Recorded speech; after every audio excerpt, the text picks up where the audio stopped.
Hello and welcome all the fellow small business owners. Now, if you're not a small business owner and you're thinking about becoming a small business owner, or maybe you're thinking about having a side hustle, then this video is going to be extremely relevant to you. So, the question I'm going to discuss today is why do so many small businesses fail? And if we can understand that, then we can work on fixing that problem and have more success in small businesses. Now, those of you guys who are new to my podcast, we run bi-weekly meetings in an online Zoom kind of fashion, and we call it Business Advisory Discussion Group. So, Business Advisory Discussion Group. In this, we discuss all kind of issues related to small businesses. So, if you are have a side hustle, maybe you're a 1099 contractor, maybe you're thinking about starting a new business, or already have a business, you want to scale your business, maybe you want to improve your sales, maybe you want to network with other business owners and so forth, then this is a great platform. Now, I make it very accessible for everyone. So, I don't charge you $500 a month fees or anything like that. I do charge a small $20 fees, and that is to ensure that we don't really have people who are not interested in starting their business. Like you really need to be in this group if you already have a business or you're thinking about starting a business, because I want to provide you some really great, valuable advice, and that advice will be tax advice, that will be business advice, that will be related to how to scale the business.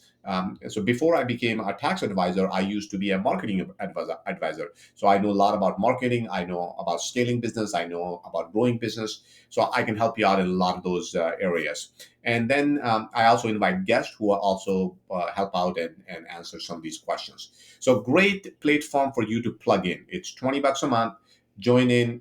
We recommend that you even ask your spouse, your kids to join in, and we don't charge for them, by the way. So it's just one subscription per family. But if you have friends, then you do want them to pay for the subscription. So it's honor based. So you tell them they log into Zoom. I'll give you the link, and then they need to go and pay for that subscription. And I say this that they need to pay for that subscription is because first lesson you can learn as a small business owner is you got to be able to charge for your services.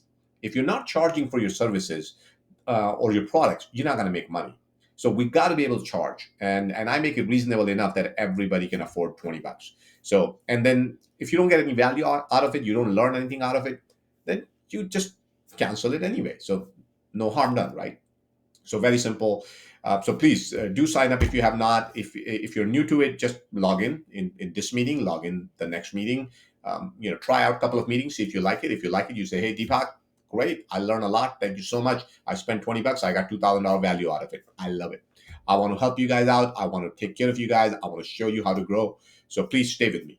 All right. So today's question: why do small businesses fail? Obviously, you don't want to fail, and those small businesses who failed, they did not want it to fail, yet they failed. So what went wrong?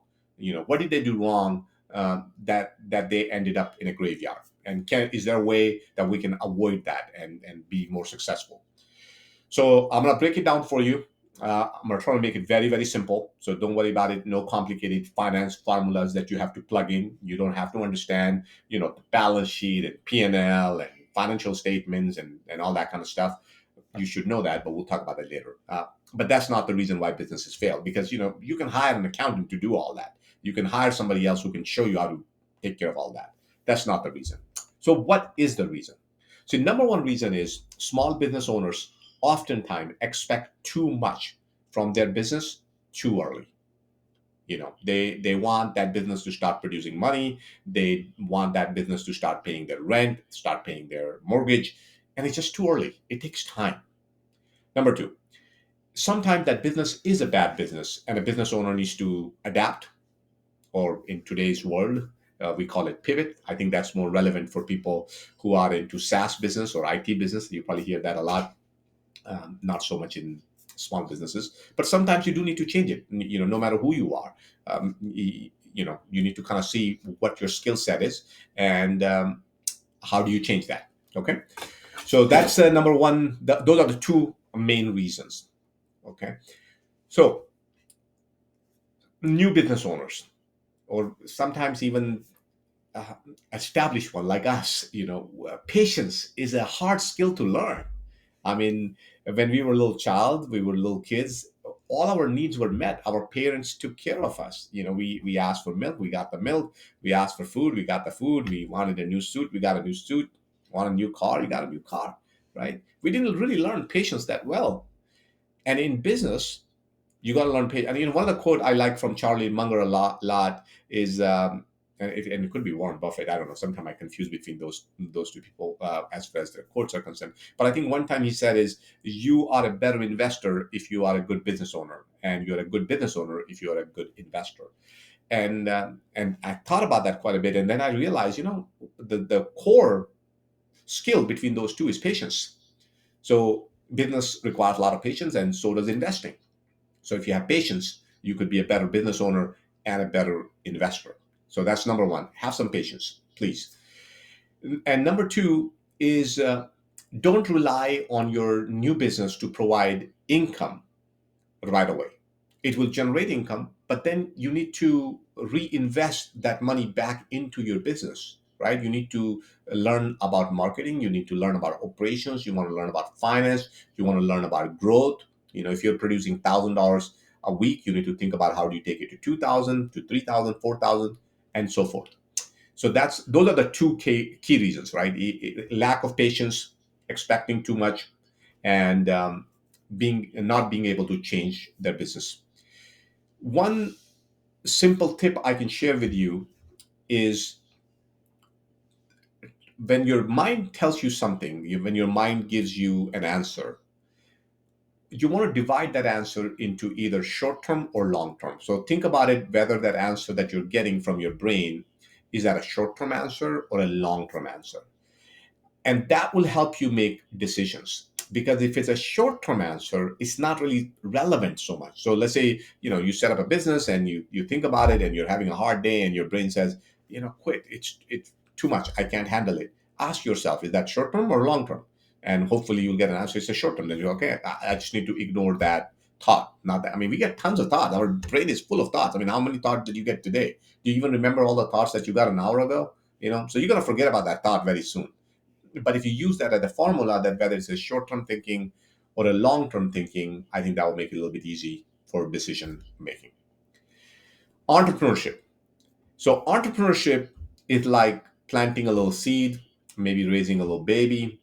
It requires some time. It requires some grooming. You got to give it right sunlight. You got to give it some water. You got to protect it, and you got to give it time. So if you do all those things, entrepreneurship will grow, but it's gonna take some time.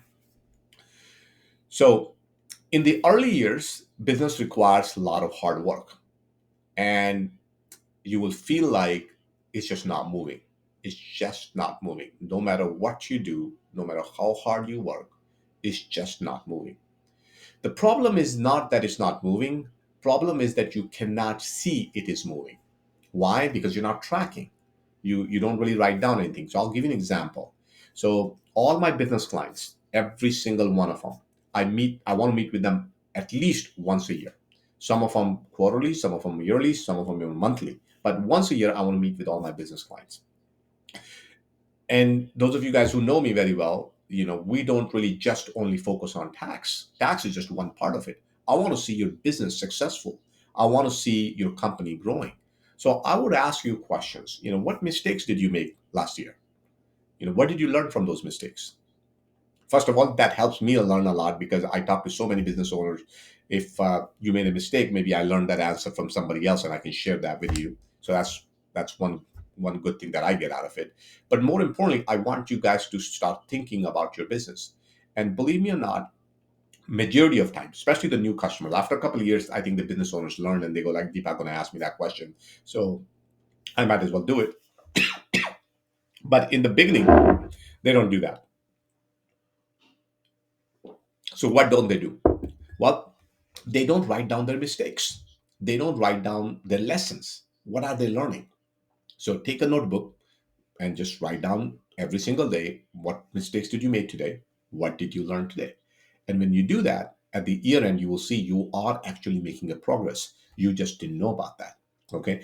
What progress are we really making? And then why, you might say, well, Deepak, you're a tax guy. Shouldn't you be telling us to track our goals, track our revenue, track our profit, track our expenses?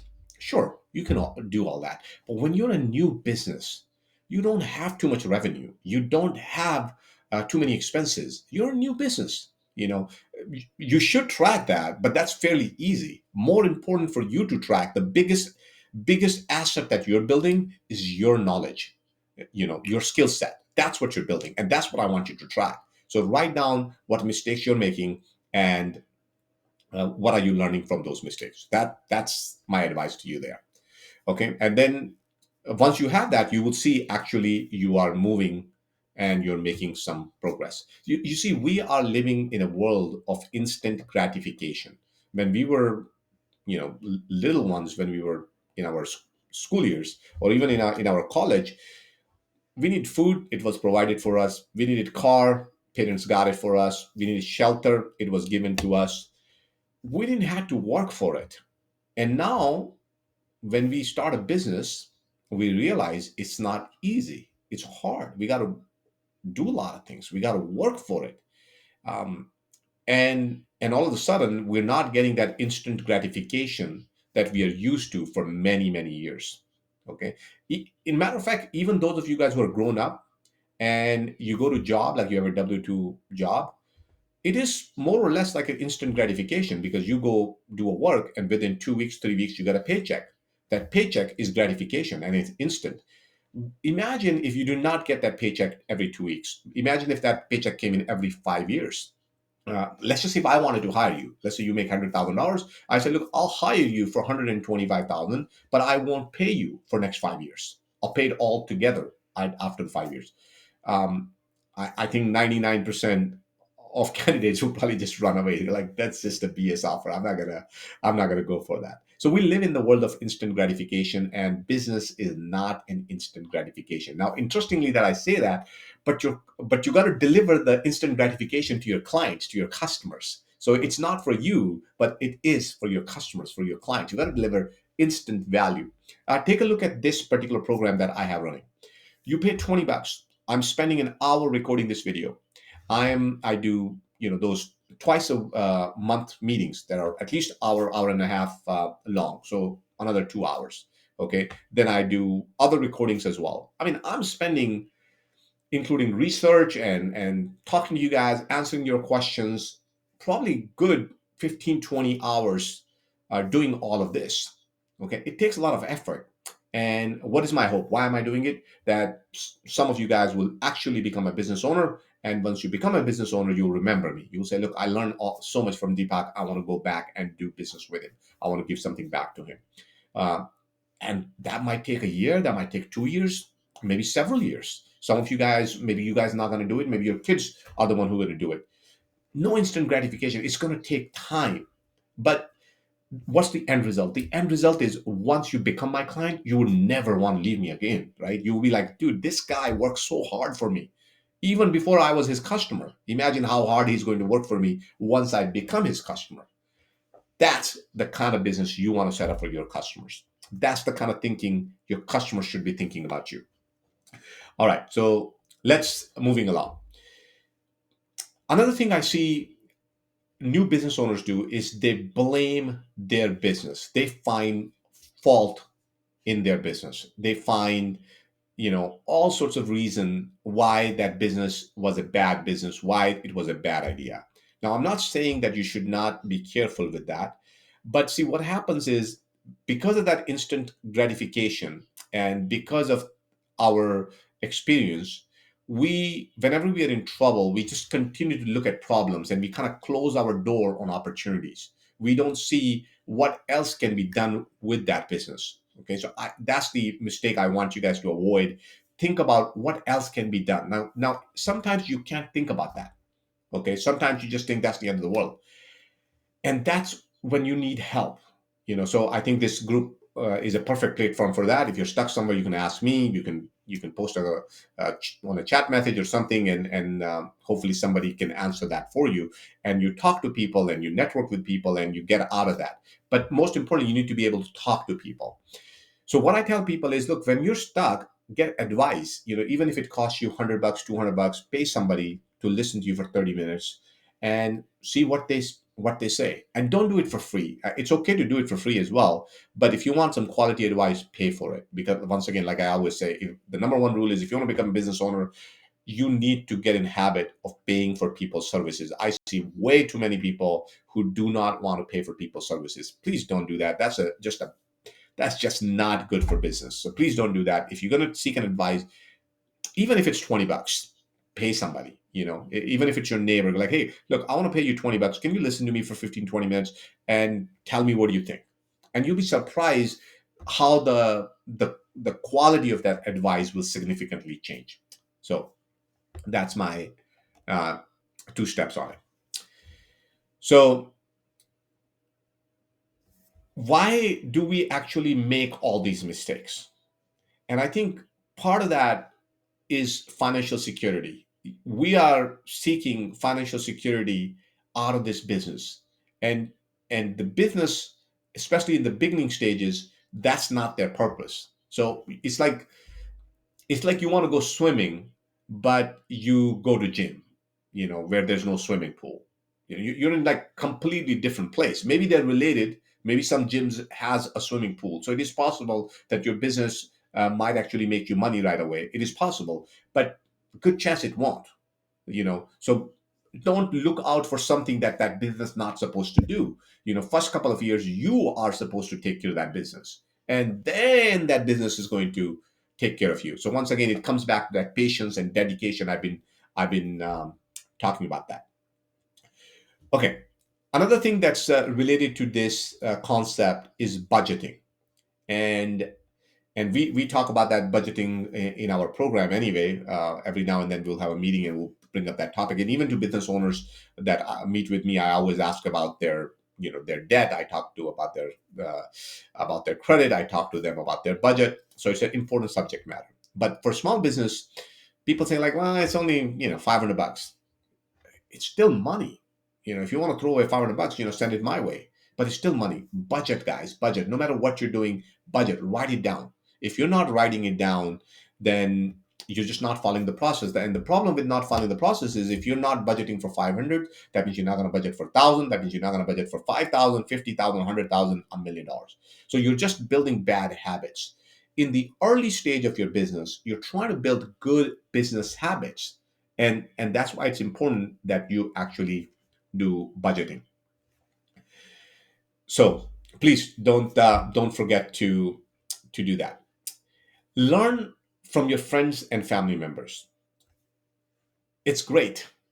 All the time people come and they say, look, my brother-in-law is doing this business, my sister is doing this business. Great. That's fine, they're doing that business, but that doesn't mean you can do that business. Because they're only telling you part of the story. They're not telling you the entire story. So be careful when you rely on those advice. Okay. And let's just say you did rely on the advice, because that does happen. Sometimes these people are very, very convincing. I mean, if your brother is telling you to do something, I mean, what are you going to do? I can understand that. So it happens. Maybe you get stuck in there. But quickly learn, check out, like, do I have the skills to do this business? And if I don't, maybe I need to pivot. I need to find something else I can do. Very, very important. And you got to be able to pivot quickly, because if you spend too much time on a business that you cannot succeed at, that's going to cost you money. That's going to cost you time. It's going to take out your energy. It's going to challenge your patience. It's just not going to be a good outcome. So kind of take a look at that. Hey, is my skill, and how are you going to figure out if you have a skill or not? Take a look at that mistakes you're making. If you're learning and you're improving, great. you know but if you're learning and not improving, not good. Imagine if I start learning guitar and I make a journal. I said, okay, learning every day, it's just mistakes, mistake, mistake, mistake, mistake. I'm not learning anything. Well, I either need a coach or I need to switch to something else. So very, very, very, very important. Okay, emotions. Let's talk about emotions. And no, I don't want to know about your feelings. That's not what I'm talking about. What I'm saying is, people sometimes get too attached to their businesses. They think that if they, shut it down, or they they close it, they're going to let somebody down. Maybe their parents are thinking that, oh my God, I told you not to do it and you did it anyway. And, you know, don't do it again, right? Bad. That's bad. That parents shouldn't do that. You shouldn't think like that. I mean, America is a great country. Even if you fail in this country, you can start again. And not just that you can start again. In matter of fact, many entrepreneurs who fail, it's so much easier for them to raise more funding. You know, why is that? For very simple reason, because these investors see like, oh, this guy learned from his mistakes. Why do I want to give the money to a new guy who still has to learn his lessons, who still has to learn his mistakes? Here's a guy who's coming to me and say, look, I built this app. I made these mistakes. I learned from mistake. This is how I'm going to build this business. This is how I'm going to avoid this mistake. And this is how I'm going to grow. When you do that, investors love you. So don't get emotionally attached too much. It's a business. It's money. Money doesn't know you. Money doesn't know whose pocket it is in. Money doesn't know which bank it is in. Money doesn't care. Money is money. So don't get emotionally attached with money. Just figure out how to do the right things, how to become a good business owner. That's what it's all about. Be persistent, keep trying new ideas, and you will eventually go there. Find the right balance.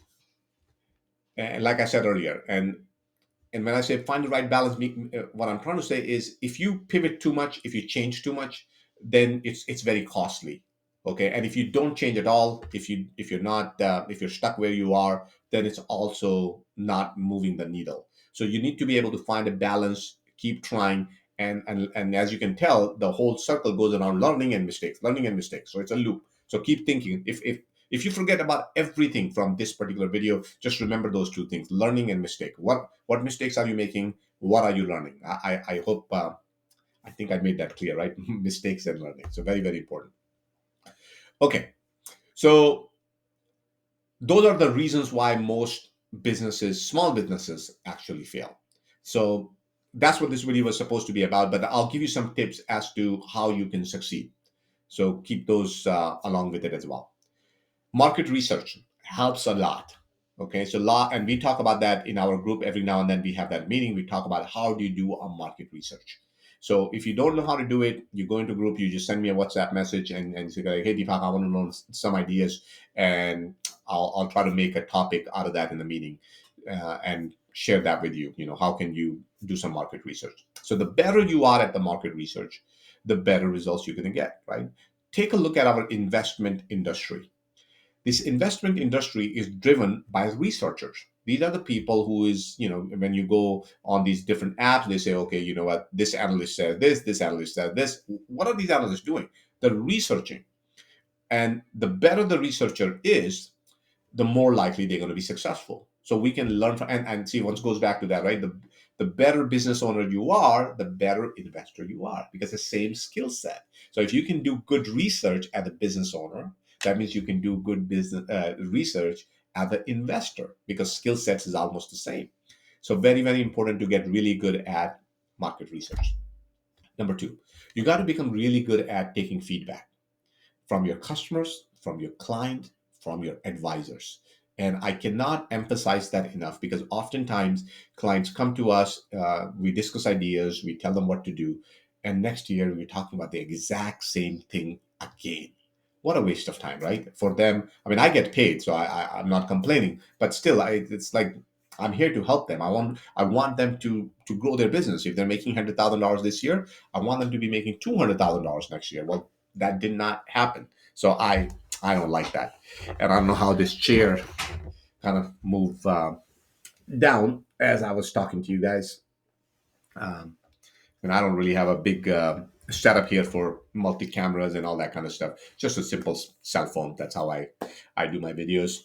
Okay, so I talk about market research. I talk about feedback, right? So very important. So market research, feedback, adaptability, your flexibility. So don't be that macho guy who goes to gym every day and lifts a lot of weight but cannot even bend down.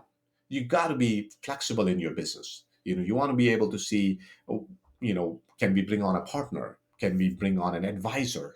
So many small businesses I see, they do not have advisors. Do not have advisors. Um, and by the way, the guy who does your tax, he's not your advisor, because that's a transactional relationship. You go give him your taxes and you're done. There's no advising. He can care less whether your business is successful or not, right? Advisors are people who really care about your business. These are the people who are talking to you. These are the people you feel comfortable about. These are the people you're asking questions. Those are your advisors. So please, if you don't have advisors, set up advisors. We can help you do that. Obviously, we will be more than happy to be one of your advisors. So definitely consider us. Uh, but it could be anyone. It could be your spouse, it could be your kids, could be your family members, could be your friends. Anyone who can give you good advice should be your advisor. And please listen to them. Next one, risk management. So this one is a big topic. I mean, I can probably do another 5 hours or 10 hours lecture. So those of you guys who don't know me, I also have an insurance license. I don't really sell insurances for a living, but I am fully licensed, and I learned about risk quite a bit because of that. Why does insurance company charge you what they charge you? Why does the rates go up? How do they determine all these values? You learn a lot about that, because that's what insurance companies are doing. They're determining what kind of risk you are on a regular basis. So let me move this camera because it's keep moving for some reason. I don't know why. Okay. Uh, oh, good. I think that's better. So risk management is important, right? So you need to learn about what kind of risk you have. So I'll give you a simple example. Many of our clients are in gig economy. They are, DoorDash drivers, they're Uber, they're Lyft. And you know how often do I see them having a proper legal entity set up? Almost never. And I have to sit down with them and talk to them and explain to them about risk. Okay. I'm like, look, you are on the road every single day. And you know what happens is the common answer I get from these people is, well, Uber going to take care of me, Lyft going to take care of me. You can wait and see if they take care of you, or you should take some steps yourself to at least put some protection in place. So risk management is extremely important. Now each business is different. If you're a liquor store or a gas station or motel, hotel, maybe you're a professional like a doctor or engineer, um, then you have a different kind of risk. So again, another topic I talk to my business clients when I'm doing consulting for them is, hey, I hope we're not taking on more risk than we have to, and if we are, how can we manage it? What strategies we can put in place to manage that risk? So very, very important. So risk management is very important. You need to learn how to do networking, okay, and you need to learn how to get yourself into some sort of mentorship program, such as this particular group. It's sort of like a mentorship program. Very low cost, very effective, very easy to learn. Um, Very, very important. If you don't do networking, you cannot grow your business. You got to be able to go to people and tell them, what do you do, what do you sell, what product do you have, what service do you have, and we teach you that in this program. So throughout the year, we'll have classes on networking as well. As I already said, you got to learn from your failures. So very, very important. If you don't learn from your failures, then we can be in a lot of trouble. So please keep that manual every single day. What mistakes I'm making, and what am I learning? Time management is another important skill set that you as a business owner should have. Let's say if you want to make this video, let's say you're saying, look, I'm going to do some video marketing. I like what Deepak is doing. Imagine if I wait and I say, look, I'm going to write down a script for what I'm going to talk about. So maybe I hire somebody, a script writer, he writes down the script for me. Okay. Then I need a video guy who makes my video. I need a lighting guy who needs my lighting. I need a perfect office. I need a perfect background. Maybe I need to have, all bunch of lights to kind of take my pictures. Maybe I need different angles, all sorts of. I can make hundreds of excuses why I should not be making this video right now. I can do that. Okay, I can waste a lot of, or I. So either I make excuse, or I do all those things. Maybe I do spend money, I do hire the people, and I spend another 20, 30 hours doing all that. I can do that. Either way, both of them are bad. I wasted a lot of time and energy in doing that. What do I do instead? I take a look at the questions my customers are asking, my client, the people who come to me for advice. What are they asking me? I can give them a two-line answer, like what I typically do in a meeting, which is okay for small thing, but something like as big as why do businesses fail? Uh, that requires some time. We need to break it down. We need to understand the process. We need to understand the psychology. We need to understand why are other people's failing. It takes time to break those things down. Okay, I don't need a script. I don't need to hire all bunch of people or have a whole bunch of equipment. All I have to do is answer my clients' questions. When I do that, I have a great content. I post it. All I'm using right now is a Zoom call and my phone. That's it. There's no other technology here. That's pretty much it. I don't have anything else. So my regular phone, my cell phone, maybe I gotta get one of those mics so my audio is better. But that's about it. I think this camera is great.